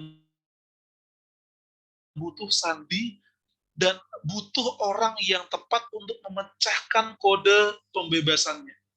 Butuh rumus. Hanya orang tertentu yang mampu memecahkan kode pembebasan itu. Siapa mereka? Generasi yang sejak awal hidupnya telah menambatkan dirinya pada nilai-nilai Al-Quran. Yang membacanya, menghafalkannya, mengamalkannya, menebarkannya, dan membumikannya di umat manusia. Itu, teman-teman semuanya. Setiap pembebas Al-Aqsa sepanjang zaman, seperti Nabi Yusha bin Nun di masa Nabi Musa, kemudian Umar bin Khattab dan generasi sahabat, kemudian Salahuddin Al-Ayyubi dengan tentara terbaiknya, punya satu titik temu yang luar biasa, cemerlang dan terang benderang. Semuanya bersandar pada kitab suci. Semuanya adalah orang-orang yang ketika kitab sucinya bilang lakukan, mereka lakukan. Ketika kitab sucinya berkata tidak, maka tidak lakukan. Saya harap teman-teman semuanya menjadi bagian dari Jilul Quran ini, generasi Al-Quran yang akan membebaskan Masjid Al-Aqsa. Yang kedua, kalau kamu mengira dan mengatakan sebenarnya pembebasan Palestina itu gampang, tinggal kaum muslimin ngirim setiap tentaranya ke Palestina, gak usah banyak-banyak, setiap negara ngirim 10.000 aja, pasti juga Israel hancur. Ada nggak yang pernah ngomong kayak gitu teman-teman semuanya? Banyak, pasti banyak. Pertanyaannya, apa energi yang mampu membuat pemerintah negara-negara muslim mengirimkan 10.000 tentaranya menuju Israel? Apa energi itu apa? Gak bisa instan teman-teman semuanya. Semuanya butuh proses. Hingga kamu yang membaca ini sekarang, yang ikut ini sekarang, mungkin suatu hari nanti kamu makin dewasa, makin besar, kamu menjadi pemerintah, kamu menjadi pemimpin, kamu menjadi gubernur. Dan di saat kamu yang udah paham tentang Palestina, menjadi pemimpin, menjadi penentu kebijakan, mungkin itu bisa dilakukan. Dan ini harus terjadi secara umum umat Islam dari timurnya sampai baratnya. Hasil dari pendidikan, perenungan, dan pengalaman. Makanya teman-teman, jangan sampai kita lepas dari sejarah. Kalau pengen tahu gimana cara bebasin Al-Aqsa, belajar dari cara Umar membebaskannya. Belajar dari cara Salahuddin membebaskannya. Beneran. Yang ketiga, jangan tergesa-gesa, ini perjuangan panjang. Al-isti'jal minasyaiton. Tergesa-gesa itu adalah perbuatan setan. Jangan sampai teman-teman semuanya ketika kita tergesa-gesa, ya Allah pengen buru-buru menang, kenapa sih gak menang-menang? Sesungguhnya sahabat juga pernah ada yang bilang kayak gitu. Sesungguhnya para nabi juga pernah ada yang bilang seperti itu, hatta idza stai'asar rusul wa dhannu annahum qad kudzibu. Para nabi pernah ngedown banget, merasa apakah mengapa saya didustai oleh umat saya, mengapa mereka menjauhi saya. Namun teman-teman semuanya, di tengah perasaan ketika kebenaran terhimpit, kezaliman semakin merajalela, dan ketika orang beriman semakin kokoh dengan keimanannya, fa'lam anna nasrallaha qad iqtaraba. Sesungguhnya kemenangan Allah itu sangat dekat ketika kezaliman makin meninggi. Kalau kata Al-Isra ayat 5, wala ta'alunna 'uluwan kabira. Kalau musuh, kalau Zionis, kalau Yahudi sudah menampakkan wala ta'alunna 'uluwan kabira, kesombongan yang besar, mereka mengira akan sangat mudah dengan menggempur Gaza. Selesai cerita ketika mengirimkan roket dan menghancurkan rumah, merasa di atas angin. Salah mereka. Ketika musuh udah merasa sombong, itu tanda-tanda mereka akan hancur. Dan panjang. Gak langsung dari Syekh Ahmad Yasin bebas. Tidak. ada Syekh Ahmad Yasin, ada ini, itu, berjejer. Ada dari sejak Cokro Aminoto, Muhammad Natsir, Mas Mansur, kemudian dia bergenerasi. Jangan tergesa-gesa, ini estafet. Sama kayak membebaskan Palestina di masa Salahuddin, dari Imaduddin Zanki, Nuruddin Zanki, baru Salahuddin. Semua kan? Entah bagaimana 3 pembebasan Palestina ini sama-sama lintas generasi. Jadi yang mulai siapa, dituntaskan di masa siapa. Beneran teman-teman semuanya, ini asli sekali. Yang keempat, kemenangan bukan menunggu mukjizat.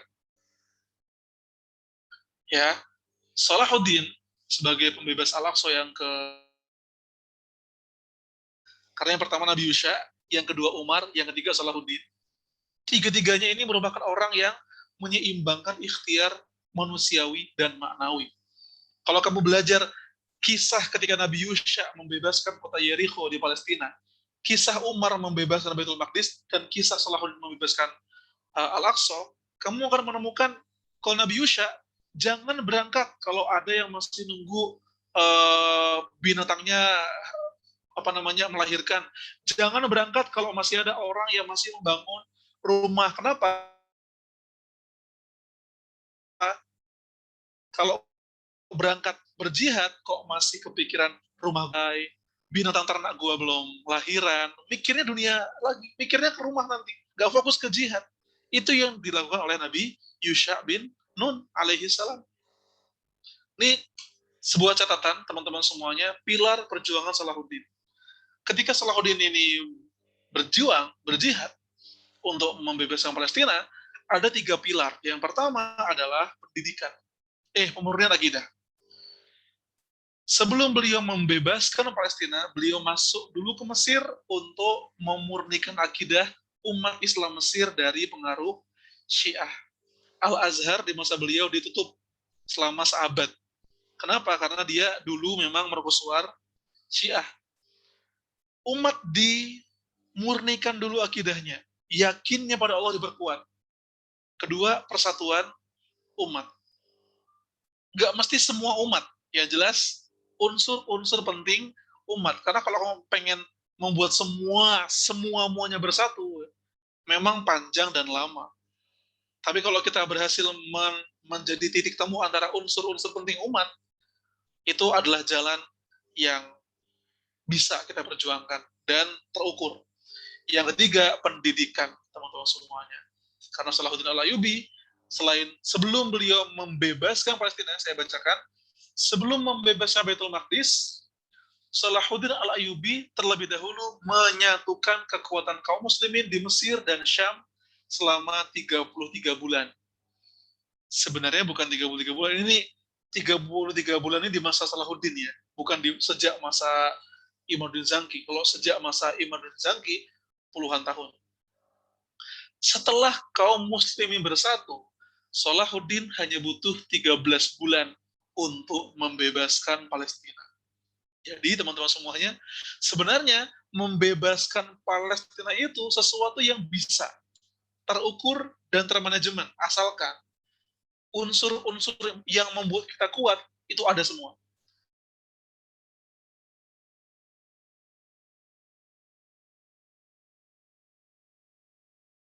Kemurnian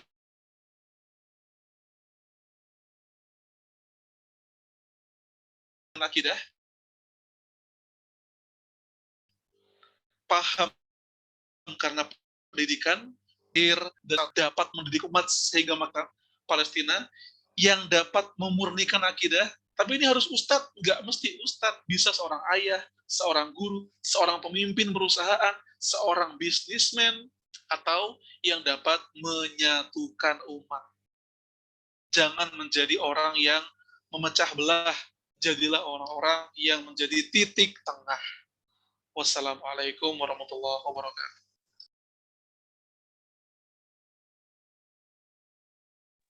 Waalaikumsalam. Wah. Waalaikumsalam warahmatullahi wabarakatuh. Waalaikumsalam. Ya, Masya Allah, begitu padat, jelas, dan menginspirasi dari apa yang Ustadz Edgar sampaikan.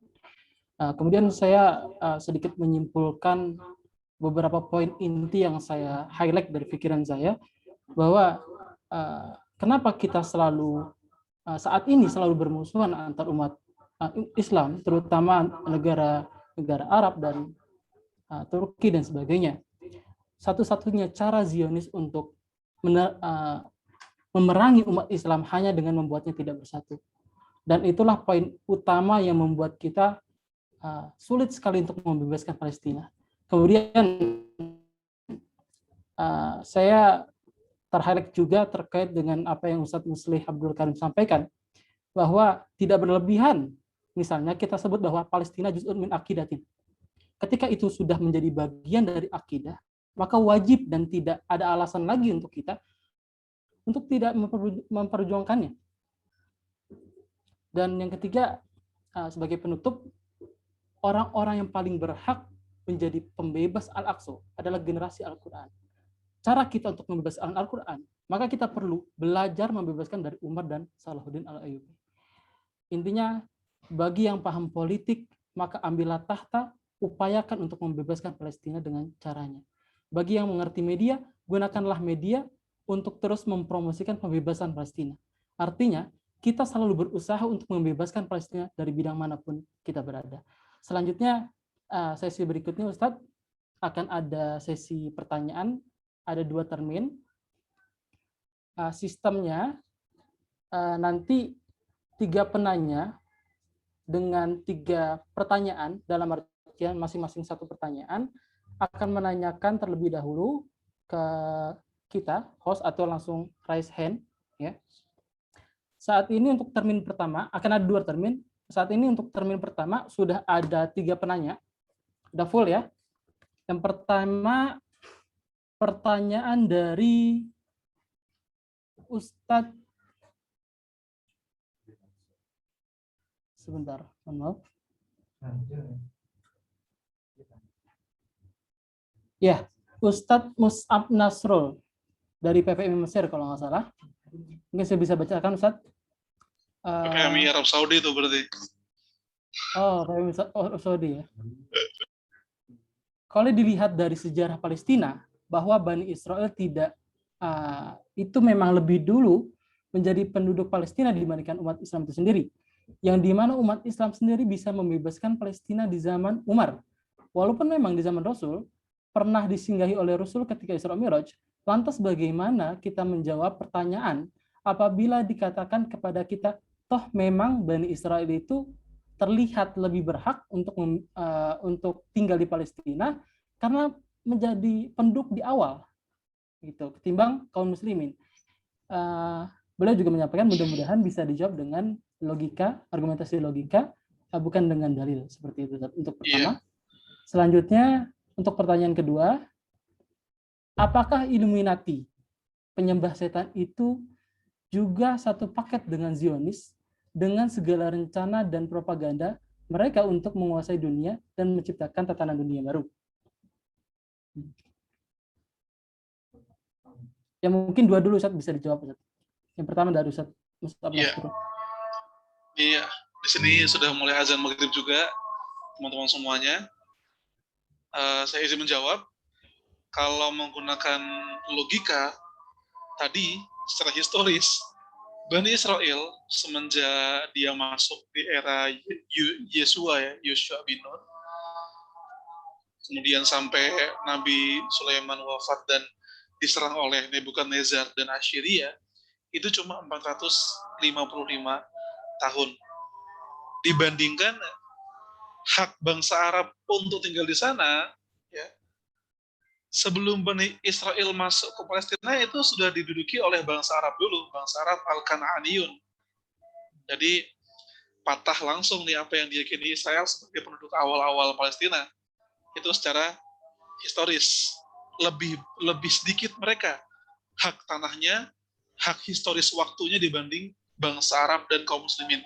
Bangsa Arab itu sudah 2000 tahunan ya, dan kaum muslimin sendiri sejak dibebaskan Umar sampai di masa Utsmani, 600-an sampai 1900, sekitar 1200 tahun umat Islam tinggal di Palestina. Kalau mau nanya lamaan teman-teman saudara kita umat Islam. Yang kedua, dari hak tanah. Apakah ketika Bani Israel itu, misalkan nih, mereka mengklaim diri berhak atas tanah Palestina, kalau melihat sisi historis, ketika mereka bilang, dulu ayah kami, Nabi Yakub, kemudian Nabi Ibrahim, Nabi Ishak, itu punya tanah di Palestina, mereka nenek moyang kami.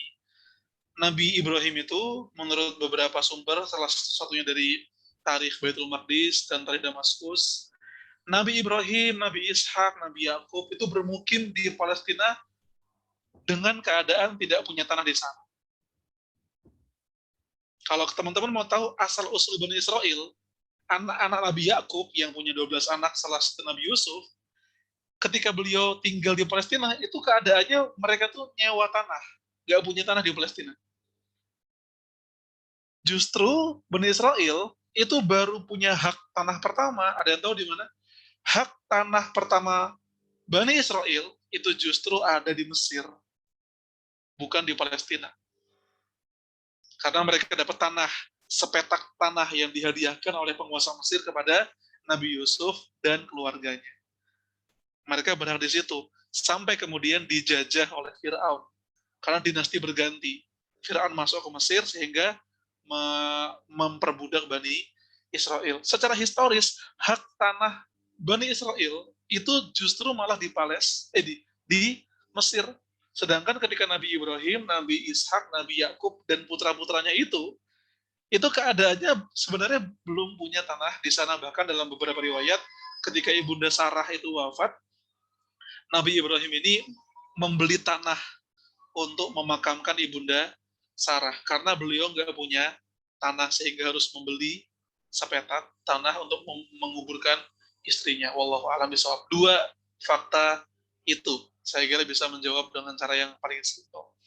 Yang kedua, Illuminati, wallahu alam, ini kan perkara konspirasi ya.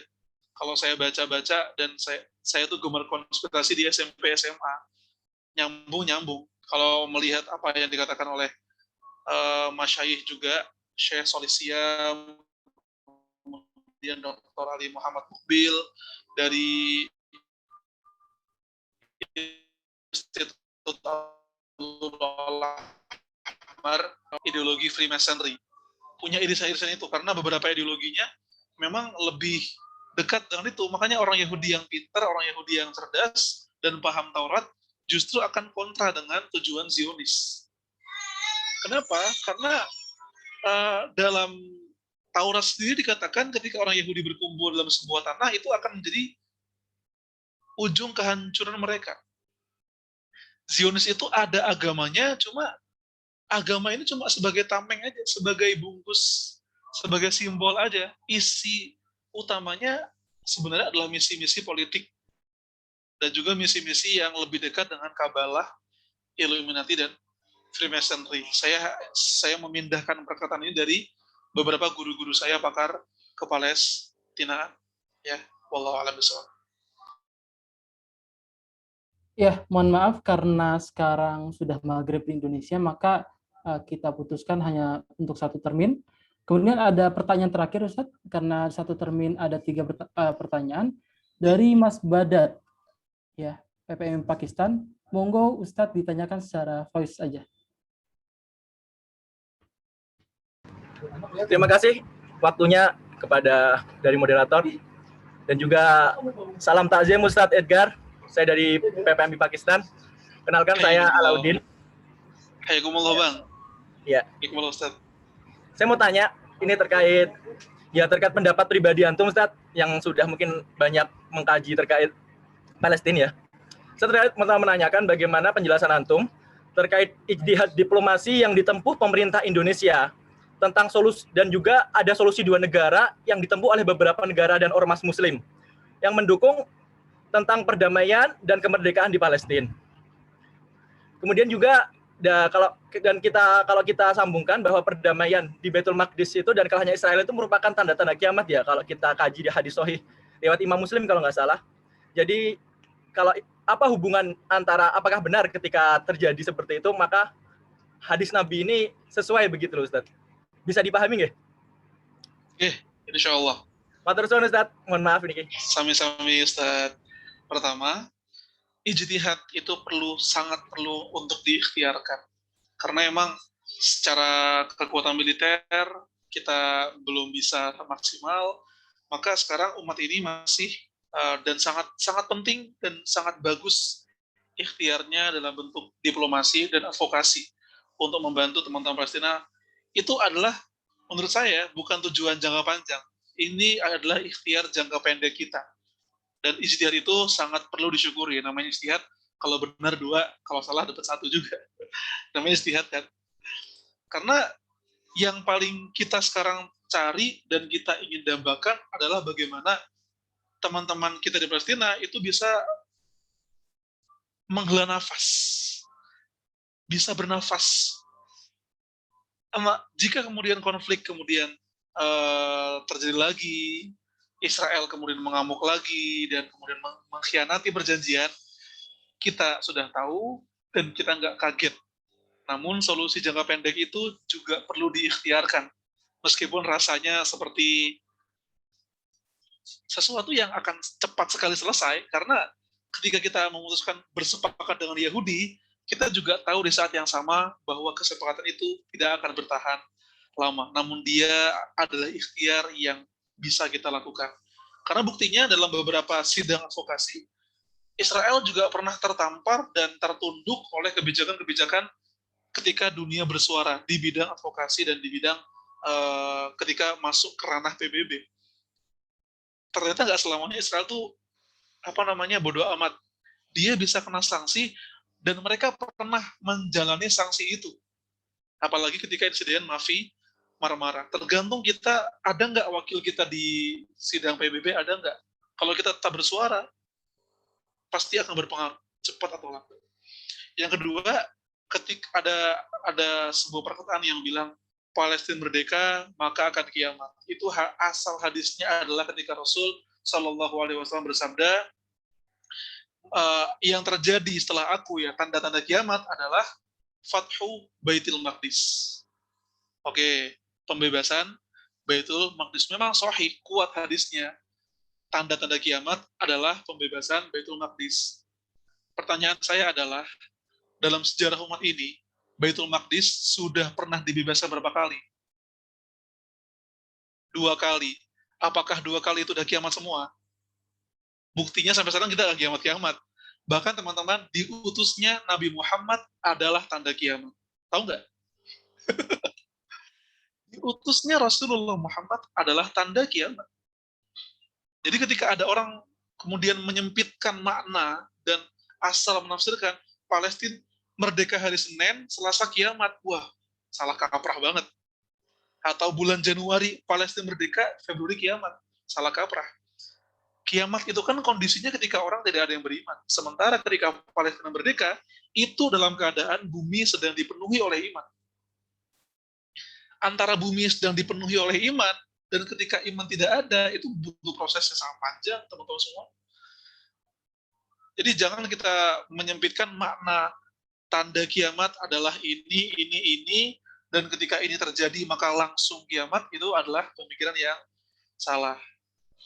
Yang pertama. Yang kedua, Fathu Baitul Maqdis ini yang di masa apa? Kita nggak tahu.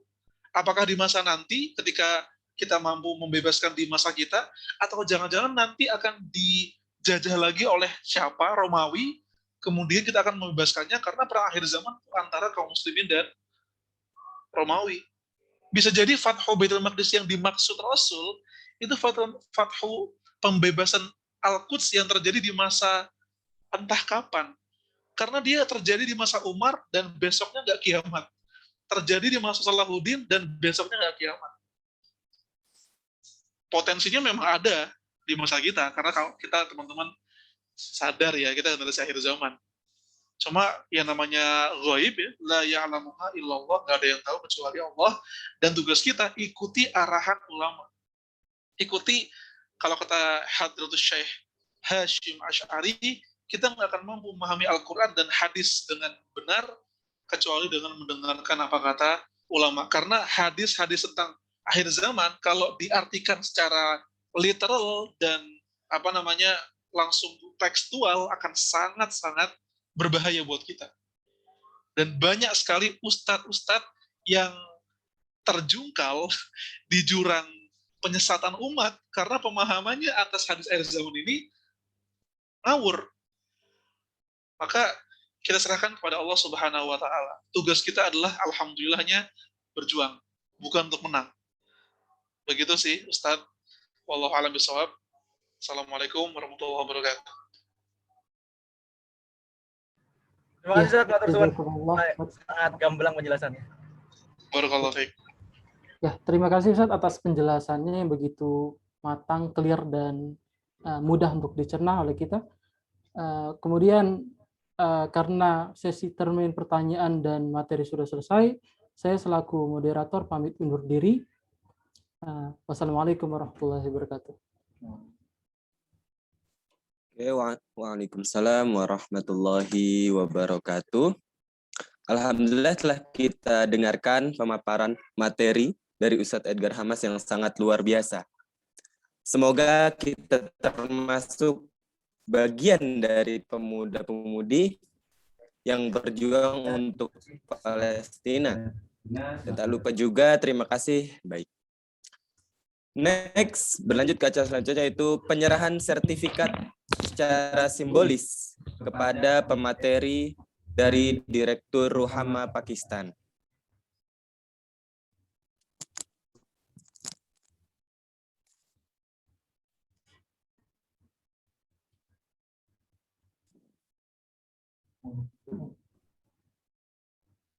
Oke, ini dia sertifikat secara simbolis dari Ustadz Abdul Wahid Azhari Ritonga selaku Direktur Hama kepada Ustaz Muhammad Edgar Hamas. Jazakumullah. Terima kasih Ustadz dan teman-teman Ruhama Jejak Alamgir.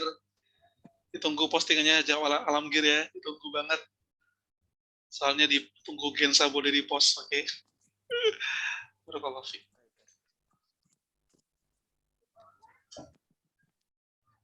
Jazakumullah khairan. Kami ucapkan kepada Ustadz Muhammad Edgar Hamas. Semoga ilmunya bermanfaat. Insya Allah kita bertemu di part-part selanjutnya. Kepada teman-teman, jazakumullah juga atas partisipasinya. Semoga bisa beristifadah dari ilmu yang disampaikan. Syukran. Assalamualaikum warahmatullahi wabarakatuh. Waalaikumsalam. Waalaikumsalam. Oke, sebelum kita tutup, kita lanjut dulu. Ada foto bersama Ustadz Edgar dengan Baik. peserta. Diharapkan kepada peserta menyalakan kameranya masing-masing.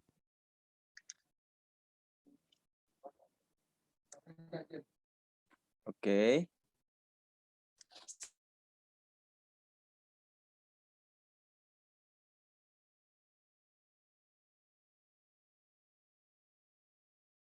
Slide 1, 2, 3, smile. Slide 2,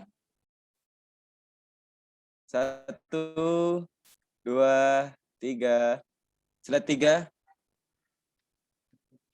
1, 2, 3. Oke, alhamdulillahirrahmanirrahim. Oke, selanjutnya kemudian kami menawarkan kepada kita semua untuk mendonasikan sebagian hartanya melalui lembaga-lembaga kemanusiaan terpercaya. Bisa disalurkan baik ke Aman Palestina sebagai partner kebaikan Gen Saladin, adapun lembaga-lembaga lainnya seperti KNRP, ACT, Sahabat Al-Aqsa, Adara, dan lain-lain. Dan bagi teman-teman Pakistan, warga Pakistan yang ingin mendonasikan via Rupes, bisa menghubungi langsung ke panitia acara. Selanjutnya, doa penutup kepada Saudara Nizamuddin. Kepadanya kami persilahkan.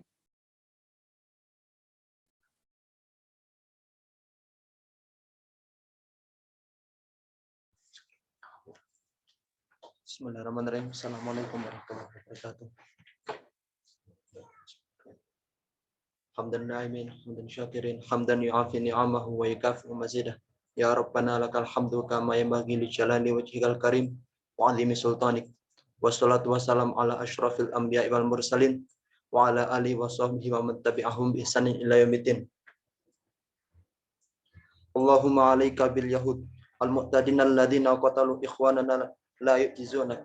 Allahumma syaddid syamlahum wa farik jam'ahum waj'al ad-da'irata 'alaihim.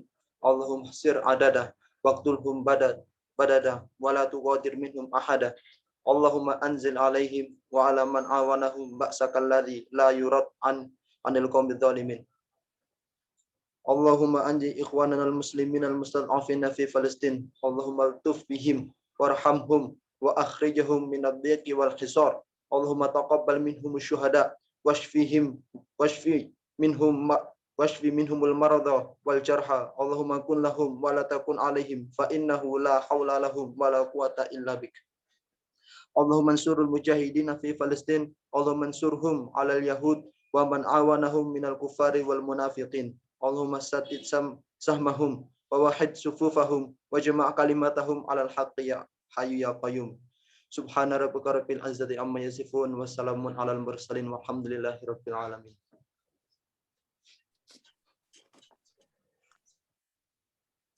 Assalamualaikum warahmatullahi wabarakatuh. Waalaikumsalam warahmatullahi wabarakatuh. Alhamdulillah sudah kita selesaikan acara demi acara webinar Kepalestinaan hari ini. Jazakumullah khairan katsiran kepada teman-teman peserta yang sudah mengikuti acara dari awal sampai akhir dan Ustadz Edgar yang sudah memberikan materi yang sangat luar biasa. Semoga kita termasuk orang-orang yang memperjuangkan pembebasan Al-Aqsa. Amin ya rabbal alamin. Insya Allah pekan depan kita ketemu lagi di acara webinar Kepalestinaan part 2. Jadi stay tune terus informasi dari kami. Saya Fatur Rahman Hammam selaku MC pamit undur diri. Mari kita tutup dengan bacaan hamdalah dan doa kafaratul majlis. Alhamdulillahirabbil alamin. Subhanakallahumma wa bihamdika asyhadu an la ilaha illa anta astaghfiruka wa atubu ilaik. Stay tune kawan-kawan. See you next time. Wassalamualaikum warahmatullahi wabarakatuh. Waalaikumsalam.